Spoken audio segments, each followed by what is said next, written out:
the 15th letter in the Hebrew alphabet, SAMECH. This commences a new portion of the psalm, distinguished by the Hebrew letter SAMECH. The upright under the law as well as the born-again child of God will surrender to God's divine instruction as a method of maintaining a relationship with the Godhead. Jesus said in John 14:15, "If you love me, keep my commandments." The presence of an untrustworthy and deceitful adversary remains pervasive under this letter acronym, and portentously the severe hostility which threatened the psalmist remains.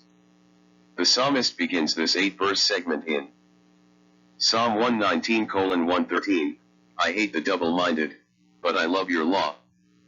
Does your time in the Word exceed the time that you spend watching television entertainment, reading novels, or playing video games compared to the time that you spend reading your Bible?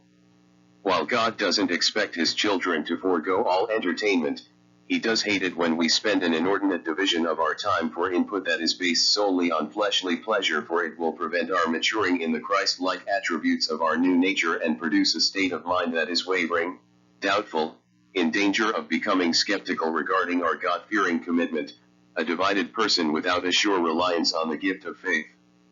There is a passage that comes to mind in James 1:5-8, "If any of you lacks wisdom, let him ask of God, who gives to all liberally and without reproach, and it will be given to him." 6. But let him ask in faith, with no doubting, for he who doubts is like a wave of the sea driven and tossed by the wind. 7. For let not that man suppose that he will receive anything from the Lord. 8. He is a double-minded man, unstable in all his ways. What is implied here is a state of mind or heart where there is no firmness, no stability, no settled view on God's awesomeness. In this verse, the psalmist deals with the mindset of people with conflicting views about the God of the universe and His path to salvation. They stand opposite of God's holy thoughts and ways, leaving the psalmist in abiding fear of the powers of the dark domain and Satan's minions. The countenance of his soul is conjured up to stand against the wiles of the devil with determined opposition. The psalmist is not indifferent to evil and the prevailing premise of social breakdown, as are the agnostics and the casual Christian.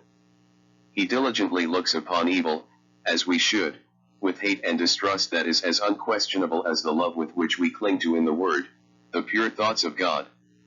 When we love God's precepts, it becomes an overwhelming love, and in obedience, we cling to it with our whole heart.